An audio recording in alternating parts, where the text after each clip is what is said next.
बिस्मिल्लाहिर्रहमानिर्रहीम। अस्सलाम वालेकुम नाज़रीन, आप यूट्यूब चैनल देख रहे हैं। मैं इमरान खान हूँ। नाज़रीन, सबसे पहले जो आसिम मुनीर साहब की मुलाकात हुई डोनाल्ड ट्रंप से, उसके ऊपर बहुत ज़्यादा चेमगोइयाँ हो रही हैं।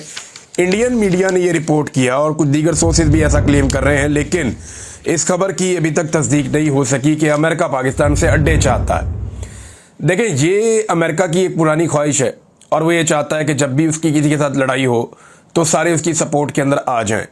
लेकिन इस मरतबा सूरत हाल उतनी आसान नहीं है। इमरान खान साहब ने जब एब्सोल्युटली नॉट कह दिया और उसके बाद उनकी हुकूमत गिर गई, तो तब से लेकर अब तक कोई भी रिजीम पाकिस्तान में होगा तो उसके लिए एब्सोल्युटली यस कहना बड़ा मुश्किल हो जाएगा। खुफिया मदद करनी पड़ेगी। यानी जैसे यूक्रेन के मामले में पाकिस्तान की मिलिट्री एस्टेब्लिशमेंट ने या पाकिस्तान की हुकूमत ने अमेरिका की मदद की और यूक्रेन को हथियार फराहम किए मुबैना तौर पे, तो वो खुफिया तरीके से किए, खुलकर नहीं किए। खुफिया तरीके करने से आपको पता है कि वो, क्योंकि इमरान खान साहब एब्सोल्युटली नॉट कह चुके थे, तो फिर खुलकर कर ही नहीं सकते थे। क्योंकि अगर खुलकर करते तो फिर इमरान खान साहब की पॉपुलैरिटी पहले ही आसमान के साथ लग रही है।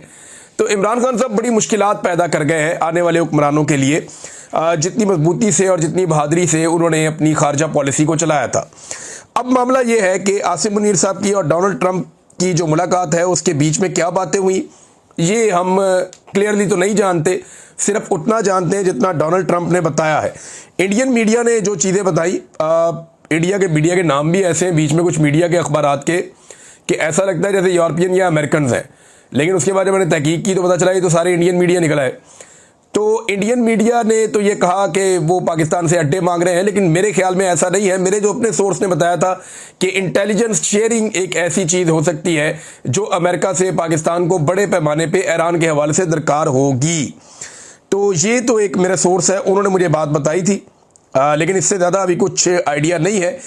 भारतीय मीडिया ज़राए के हवाले से खबरें दे रहा है। हम अमेरिकी मीडिया का इंतज़ार करेंगे कि अमेरिकी मीडिया इसके ऊपर क्या कहता है। बहरहाल डोनाल्ड ट्रंप ने जो 2-3 चीज़ें उठाई, एक तो उन्होंने कहा जी इंडिया पाकिस्तान के मामले में जंग ना करने पर उन्होंने आसिम मुनीर साहब का शुक्रिया अदा किया। अमेरिका कहता है जंग ना करने पर, हमने जंग जीतने पर आसिम मुनीर साहब को फील्ड मार्शल बना दिया। लेकिन एक्चुअली जो पाकिस्तान ने जिसको जंग कहा है वो एक्चुअली जंग तो थी ही नहीं। वो तो एक हल्की फुल्की मौसीकी थी जो दोनों मुल्कों के बीच में हुई है। जो मुल्क आपस में लड़ते हैं, जंग करते हैं, जिनकी जंगों की तारीख है, वो जानते हैं कि ये एक झड़प या एक लड़ाई इसको कहा जा सकता है या एक मार्का कहा जा सकता है। ये नहीं हो सकता कि आप इसको एक फुल फ्लेज जंग करार दें, ना ये फुल फ्लेज जंग थी। बहरहाल ये अमेरिका की सोच अलग है, जंगों को लेकर पाकिस्तान की तरह थोड़ी अलग है। और पाकिस्तान के अंदर जब इस तरह का माहौल बना हुआ है तो फिर जितनी फोर्सेस के अंदर एक प्रॉब्लम चल रही थी, आवाम से उनकी दूरी थी, तो इन चीज़ों को मैनेज करने के लिए इस मौके को गनीमत जाना गया और फिर आर्मी चीफ फील्ड मार्शल भी बन गए। ये सब आपके सामने है। अब एक बात जो डोनाल्ड ट्रंप ने और कही, उन्होंने कहा जी कि पाकिस्तान बहुत बेहतर जानता है ईरान को। यानी उन्होंने ये कहा कि वो बहुत बेहतर जानता है, शायद बहुत सारों से बेहतर जानता है पाकिस्तान ईरान को। तो इसके दो मतलब हैं। एक तो ये है कि पाकिस्तान इतना बेहतर जानता है कि पाकिस्तान की इंटेलिजेंस से फ़ायदा उठाया जा सकता है, वो जो बात मैं आपको पहले से कह रहा हूँ। या दूसरा इसका एक मतलब ये है कि आसिम मुनीर साहब ने कुछ ऐसी चीज़ें डोनाल्ड ट्रंप के सामने रखी हैं ईरान को लेकर, जिसके बाद डोनाल्ड ट्रंप की सोच में भी एक भूचाल पैदा हुआ है कि ये चीज़ें तो उनको आइडिया ही नहीं था। देखिए, जो रीजन में ममालिक होते हैं उनको ज़्यादा पता होता है, और क्योंकि पाकिस्तानी फोर्स इस रीजन की एक बड़ी तगड़ी फोर्स है तो इसके पास इंफॉर्मेशन भी ठीक होती है और बड़ी अहम इंफॉर्मेशन होती है। तो मुमकिन है कि कोई इंफॉर्मेशन इन्होंने वहाँ शेयर की है जिसके बाद अमेरिका ने शायद अपना फैसला बदला है। देखिए ना, जिस तरह डोनाल्ड ट्रंप कनाडा से वापस आया था, स्पीडो स्पीड वाशिंगटन पहुंचा, उससे तो ये लगता था कि शायद अब अटैक हो जाएगा और फौरी तौर पर कोई बड़े फैसले हो जाएंगे। लेकिन फिर वो बड़े फैसले नहीं हुए, बल्कि उन बड़े फैसलों के हवाले से अब ये कहा जा रहा है कि अमेरिका 15 दिन में फैसले करेगा, यानी 2 हफ्ते का वक्त है, ये लिया जाएगा। तर्जुमान वाइट हाउस ने इस बारे में एक ब्रीफिंग भी दी है कि डोनाल्ड ट्रंप ईरान के हवाले से जो फैसला करेंगे वो अगले 2 हफ्ते के अंदर करेंगे। ये 2 हफ्ते लेने का मतलब ये है कि अमेरिका कुछ चीज़ों की तैयारी कर रहा है और कुछ चीज़ों का इंतज़ार कर रहा है और कुछ चीज़ों से बचना चाह रहा है। ये क्या है ये मैं आपको बता देता हूँ, लेकिन पहले आप ये देख लें कि एक बात और जो डोनाल्ड ट्रंप ने कही वो ये कही कि ईरान के मामले पर आसिम मुनीर ने मुझसे इत्तफाक किया है। यानी ये बात उन्होंने कैटेगोरिकली और क्लियरली कही कि इस पे इत्तफाक किया। अब इत्तफाक किस बात पे हो सकता है? देखें, डोनाल्ड ट्रंप की जो बातें हैं उन्हीं से इत्तफाक हो सकता है ना। वो कह रहे जी मुझसे इत्तफाक किया है, तो फिर हम देख लेते हैं डोनाल्ड ट्रंप क्या कहते हैं जिससे वो इत्तेफाक कर सकते हैं। नंबर 1, डोनाल्ड ट्रंप कहते हैं कि जी ईरान के पास एटमी कुव्वत होने का कोई जवाब नहीं है, इनके पास एटम बम नहीं होना चाहिए। वो ये कहते हैं कि इनके जो मिसाइल प्रोग्राम है वो लॉन्ग रेंज मिसाइल इनके पास नहीं होने चाहिए। वो ये समझते हैं कि ईरान खित्ते में दहशतगर्दी फैलाता है और दहशतगर्द तंजीमों को सपोर्ट करता है उनके बकौल, तो ये ईरान का किरदार नहीं होना चाहिए। फिर वो ये समझते हैं कि ईरान के अंदर जो मौजूदा रिजीम है वो एक बहुत बड़ा ख़तरा है, तो रिजीम ही चेंज कर दिया जाए।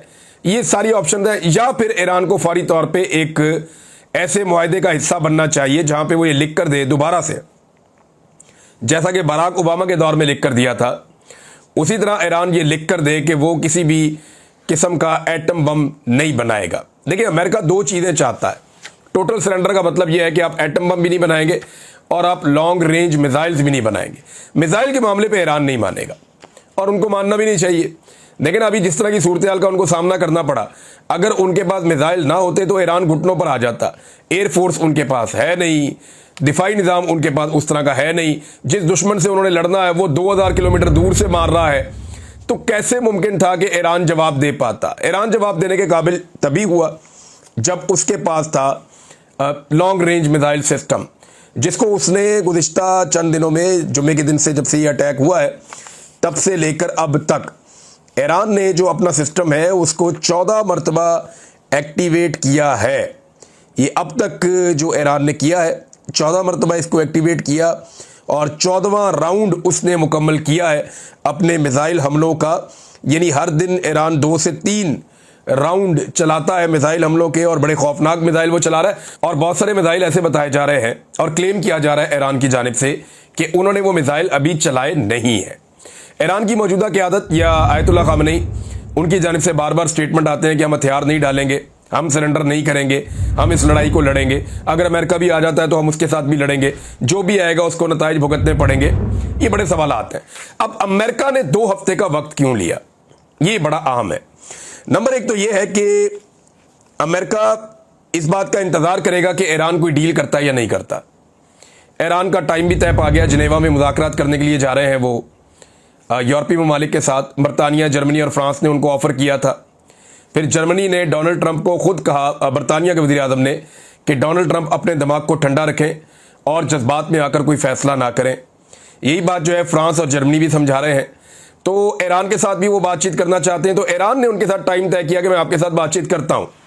दूसरा, ईरान अमेरिका के साथ बातचीत करने के लिए भी तैयार है, लेकिन डोनाल्ड ट्रंप भी अच्छी तरह जानते हैं और ईरान के लोगों की भी मजबूरी बन जाएगी अगर अमेरिका ने ईरान के ऊपर एक दफ़ा हमला कर दिया और अटैक हो गया, तो उसके बाद फिर ईरान अमेरिका के साथ बैठकर मुज़ाकरात भी नहीं कर सकेगा।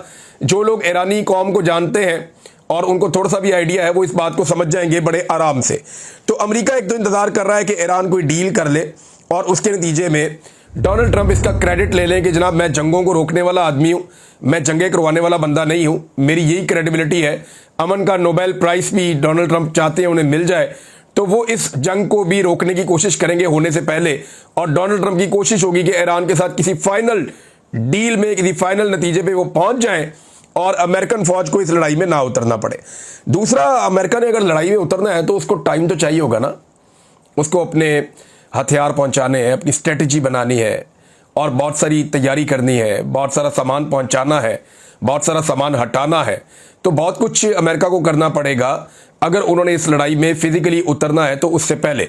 तो उसके लिए भी उनको लगभग 2 हफ्ते का टाइम चाहिए होगा। अच्छा, इसमें एक और चीज़ भी है, ये कोई लड़ाई सस्ती नहीं है, बड़ी महंगी लड़ाई है।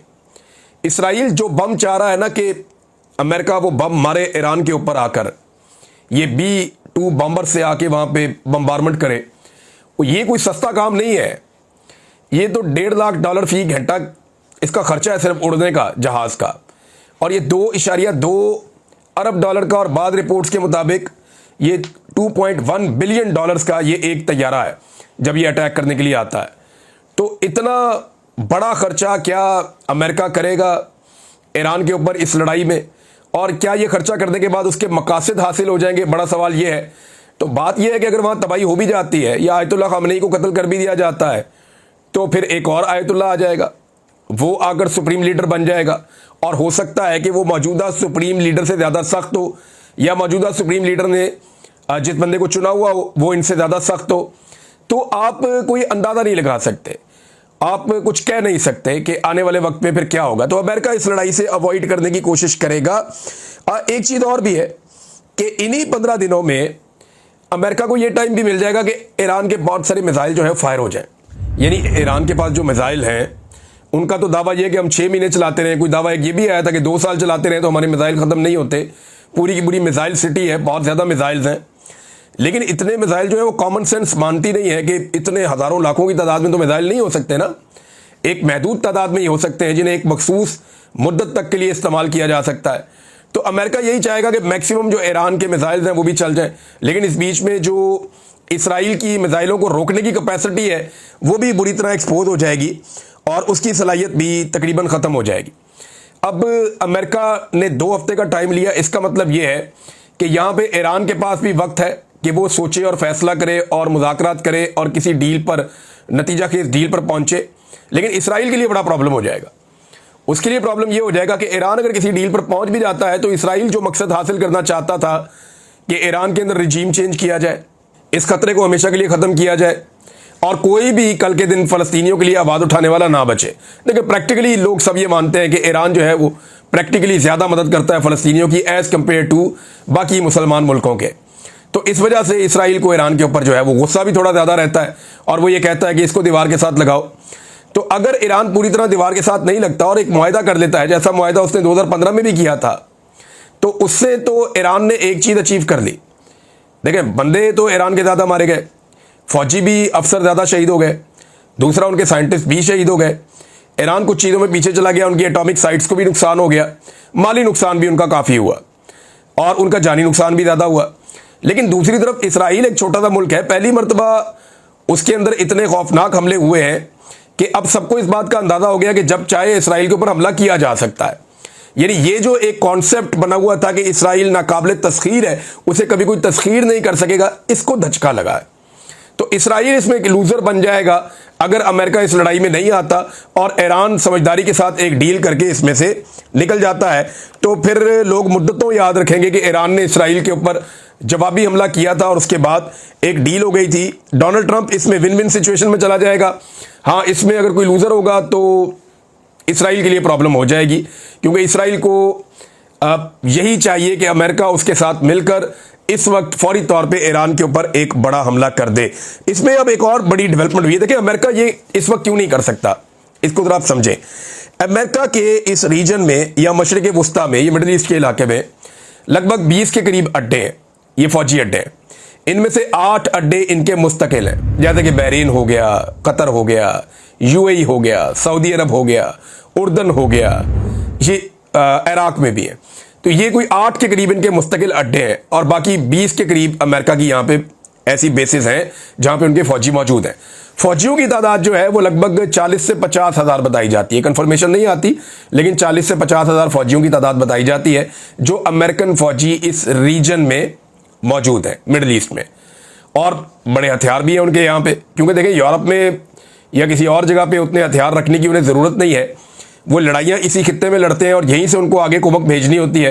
तो अमेरिकन वेपन्स भी, हथियार और बहुत सारी चीज़ें वो यहाँ पे इस खित्ते में मौजूद रहते हैं, उनके बैरी बेड़े भी यहाँ पे इस खित्ते में हैं। अच्छा, इनमें से बेशतर जो है वो ईरान के रेडार के अंदर है, यानी जहाँ तक ईरान अटैक कर सकता है उसके अटैक की रेंज के अंदर है। तो ईरान भी जवाबी हमला लाजमन है, वो करेगा। अब इंटरेस्टिंग बात यह है कि जिन ममालिक में या जिन जिन जगहों पे अमेरिका के अड्डे मौजूद हैं, उन तमाम ममालिक ने ईरान के हक में इसराइल के खिलाफ एक मुश्तरका एलामिया जारी कर दिया। यह है वो सबसे इंपॉर्टेंट बात जिसको अभी तक हम डिस्कस नहीं कर रहे थे। इस पे जरा थोड़ा सा गौर कीजिए कि अमेरिका के जहां जहां पे अड्डे हैं, जहां जहां पे बेसिस हैं, जहां जहां उसका दिफाई साजो सामान है, जहां पे अमेरिका के फौजी बैठे हैं, जहां से वो अटैक कर सकता है ईरान पे, उन तमाम ममालिक ने मुश्तरका तौर पे एक एलामिया जारी किया है जिसमें उन्होंने ईरान की हमायत की है और इसराइल की मुखालफत कर दी है। अमेरिका को ज़मीन पे रखने के लिए, पाँव रखने के लिए कोई ज़मीन तो चाहिए ना, मजबूती से खड़े होने के लिए सहारा तो चाहिए। अब यहां पे वो इस वक्त दस्तयाब नहीं है। देखिए 9/11 का केस बिल्कुल मुख्तलिफ था, इराक के ऊपर जब अटैक हुआ तो वो केस बिल्कुल मुख्तलिफ था। इस दफ़ा केस बिल्कुल मुख्तलिफ है। इस दफा जो अटैक है वो पूरी दुनिया कह रही है जी पहले इजराइल ने किया, बाद में ईरान ने किया, और ईरान खुद ये कह रहा है कि हम एटम बम नहीं बनाने जा रहे, हम तो बनाना ही नहीं चाहते, हमारा तो सिर्फ अपना मिसाइल प्रोग्राम है। और उसके अलावा वो ये कहते हैं जी हम अपनी तवानाई पैदा कर रहे हैं एटॉमिक बिजली घर बना बना के। अब इसके ऊपर रिपोर्टें भी आ चुकी हैं, IAEA की भी एक रिपोर्ट है, वो भी मैंने आपके सामने रखी, और CIA की एक रिपोर्ट है, उसके अंदर भी ये इस किस्म का इंकशाफ हुआ जिसे बाद में रद्द कर दिया गया। तो मामला ये है कि ये ममालिक ना सिर्फ जहां पे अड्डे हैं वो ममालिक एलामिया जारी कर चुके हैं, बल्कि एक और इंटरेस्टिंग बात है, 3 मुल्क ऐसे हैं जिनमें एक सऊदी अरब है, एक UAE है और एक कतर है। ये ममालिक लगभग कोई 2,500 अरब डॉलर्स यानी 2.5 ट्रिलियन डॉलर्स के अमेरिका के साथ मुआहदे कर चुके हैं सरमायाकारी के। अब ये बहुत बड़ी रकम है, ये बहुत बड़ी अमाउंट है, और डोनाल्ड ट्रंप यहां से जेबें भर के वापस गए थे। आज से 1.5-2 माह पहले की बात है, जब डोनाल्ड ट्रंप ने 1.5 माह पहले दौरा किया सऊदी अरब का, कतर का, UAE का। ये डोनाल्ड ट्रंप का अपने मुल्क से बाहर निकलकर पहला दौरा था, और दौरा करके जब वो वापस गए तो आदादो शुमार बताए गए कि 2500 अरब डॉलर्स ये डोनाल्ड ट्रंप कमाई करके जा रहा है, यानी वो बहुत पैसा लेकर अरबों से अपने मुल्क वापस गया है, और ये सरमायाकारी मुस्तकबिल में अरबों ने वहां पे करनी है। अब डोनाल्ड ट्रंप का यहां पे ना सिर्फ सरमायाकारी के मामलात है, इनसे ताल्लुकात के मामलात हैं, बल्कि उनकी बेसिस भी इन्हीं मुल्कों के अंदर है। तो इन मुल्कों की मंशा के खिलाफ डोनाल्ड ट्रंप एक तरफा कोई बड़ी फौजी कार्रवाई वो कर नहीं सकते, ना वो करना चाहेंगे। तो ये एक बड़ी इंपॉर्टेंट चीज है जिसे हम नजरअंदाज कर रहे थे, जिसके ऊपर हम बात नहीं कर रहे थे। यहां पे चीनी सदर का एक बयान भी आया, वो भी बड़ा इंपॉर्टेंट बयान है, लेकिन चीनी सदर ने बातचीत की है पुतिन के साथ, यानी शी जिनपिंग की बात हुई है पुतिन के साथ जो रशिया के प्रेसिडेंट हैं, और इसमें दोनों रहनुमाओं ने इसराइल के ईरान पर हमलों की मजम्मत की है, मशरिक़ वस्ता की सूरत हाल पर तबादला ख्याल किया है, और दोनों फ्रीकैन से ख़ास तौर पे इसराइल से मशरिक़ वस्ता में फौरी जंगबंदी का मुतालबा किया है। अच्छा, इन्होंने अपनी रिपोर्ट के अंदर एक चीज़ बताई कि शी जिनपिंग जो है उन्होंने कुछ तजावीज़ दी हैं, और वो जो तजावीज़ हैं वो बहुत इंपॉर्टेंट है। अच्छा, रूसी सदर ने टेलीफोनिक गुफ्तगू में शहरियों के तहफ़्फ़ुज़ पर भी जोर दिया और इसराइल और ईरान से मुतालबा किया कि वो दूसरे ममालिक के शहरियों के इनखला में मदद फराहम करें। शी जिनपिंग का कहना है कि इसराइल को फौरी तौर पर जंगबंदी कर दी चाहिए ताकि कशीदगी को कम किया जा सके। शी जिनपिंग ने कहा कि मुज़ाकरात ही मसले के हल के लिए बुनियादी रास्ता है, इसके अलावा और कोई रास्ता है नहीं। इन्होंने जो फरीकैन पर जोर दिया कि बैनुल अक़वामी कवानीन की सख्ती से पाबंदी करें और मासूम शहरियों को नुकसान पहुंचाने से मुकम्मल तौर पर गुरेज करें। साथ ही साथ उन्होंने कहा कि वो ममालिक जिनका यहाँ पे असर रसूख है इस खित्ते के अंदर, वो अपना किरदार अदा करें और फौरी तौर पे दोनों मुल्कों के बीच में जंगबंदी करवाई जाए। अब ये है जनाब एक इंपॉर्टेंट चीज़। नाज़रीन, एक चीज़ मैंने और आपके सामने रखनी है, और ये बयान है ईरान के साबिक वफाकी वजीर का। उन्होंने कहा कि ईरान फैसला करेगा इस जंग को ख़त्म कैसे करना है। ये जवाद ज़रीफ ने ये स्टेटमेंट दिया है, ये साबिक वजीर खारजा हैं ईरान के। उन्होंने कहा जी इमारतें गिराई जा सकती हैं मगर इल्म कभी तबाह नहीं किया जा सकता, ख़ास तौर पर जब 9 करोड़ मुहिब्बे वतन और मुखलिस लोग मौजूद हों। ईरान ने ये जंग शुरू नहीं की मगर यकीनन फैसला ईरान ही करेगा कि इस जंग को कैसे ख़त्म किया जाना है। ये जनाब स्टेटमेंट आया है ईरान की जानिब से। वक्तन फ़वक्तन चीज़ें आ रही हैं, मैं आपके साथ शेयर करता चला जा रहा हूँ नाज़रीन। लेकिन अभी मैंने आपसे एक इजाज़त लेनी है, और वो ये है कि हो सकता है कि अगले 2-3 वीलॉग आप ना सुन सकें। मेरी एक छोटी सी सर्जरी है, एक छोटा सा ऑपरेशन है, पेंडिंग था, तो मैं ये उसकी वजह से हो सकता है कि 1-2 दिन आप ये मेरी वीडियोस ना सुन पाएँ। तो दुआ कीजिएगा अल्लाह ताला से, अल्लाह ताला ही सेहत देने वाला है, अल्लाह ताला ही हमेशा मदद करने वाला है। अब तक के लिए इतना ही, अपना ख्याल रखिएगा, अपने इस चैनल का भी। अल्लाह हाफ़िज़।